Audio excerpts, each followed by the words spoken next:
और रीवा शहर का फेमस सुपरमार्केट इंदौर सेव भंडार में खाद्य विभाग की बता दें कि इसके सहित 2 और सुपरमार्केट पे खाद्य विभाग की टीम पहुंची है।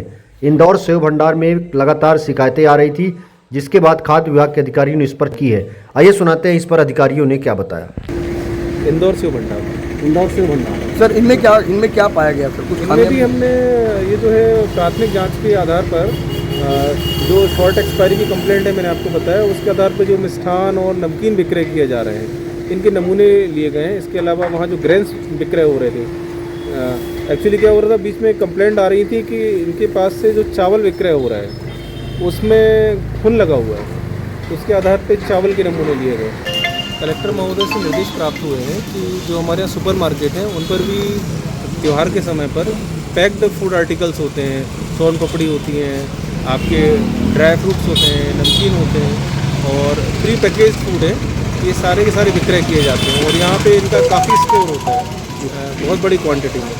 तो इनके बारे में शिकायत ये आ रही थी कि शॉर्ट एक्सपायरी के होते हैं और इनके पैकेट ओपन करके जब इनको सेल किया जाता है तो इनकी लेवल पूरी तरह से चेंज हो जाते हैं। तो उसी संबंध में हमारे द्वारा डिपार्टमेंटल स्टोर्स पे सैंपलिंग की कार्रवाई की जा रही है। जांच के दौरान हमारे द्वारा लक्ष्मी की सुपरमार्केट से पालक सेव नमकीन का नमूना लिया गया है और इसके अलावा एक सोन पपड़ी का नमूना लिया गया है। दोनों खाद्य पदार्थ में, जैसे पालक सेव नमकीन है, उसमें क्लेम किया गया है कि पालक का उपयोग किया गया है, तो संदेह के आधार पर उसमें नमूना लिया गया है, उसमें कलर होने की गुंजाइश लग रही है प्राथमिक जांच में।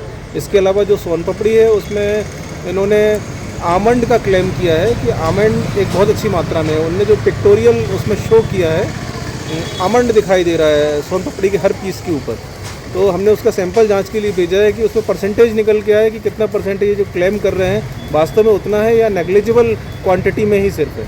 सर, ये तो अब यहाँ प्रयोगशाला वाहन में ये सब चेक नहीं हो पाएगा? नहीं, ये हमारी स्टेट लैब है जो वहाँ पे जांच होती है। यहाँ हम सिर्फ प्राथमिक जांच कर सकते हैं। अगर कोई प्राथमिक अडल्ट्रेशन होगा तो उसकी जांच हम यहाँ कर लेंगे। ये बाहर ही होगी। सर, जहाँ आप कार्यवाही करते हैं अभी और बीते पिछले सालों में भी, क्या वहाँ रीचेक होता है कि वो दुकानें फिर से उसी तरह तो नहीं चल रही? क्योंकि वो सारी दुकानें फिर से चालू हो गई। देखिए क्या होता है कि अगर अमानक पाया जाता है खाद्य पदार्थ तो उसका प्रकरण जो है एडीएम न्यायालय में चलाया जाता है और यदि किसी प्रकरण में सजा का प्रावधान है तो वो सीजीएम कोर्ट में लगाया जाता है। जी, अब ड्यूरिंग जब ट्रायल चल रहा होता है तो उस दौरान हम दुकान को बंद कराने की स्थिति में नहीं होते हैं। न्यायालय उसमें निर्णय करता है। यदि वो न्यायालय अपने निर्णय में उनके लाइसेंस को सस्पेंड करता है या टर्मिनेट करने का आदेश देता है तो हम उसके आधार पे लाइसेंस पे कार्रवाई करते हैं। तो अभी हमें निलंबित करने का कहीं पे ऐसा कोई आदेश प्राप्त नहीं है।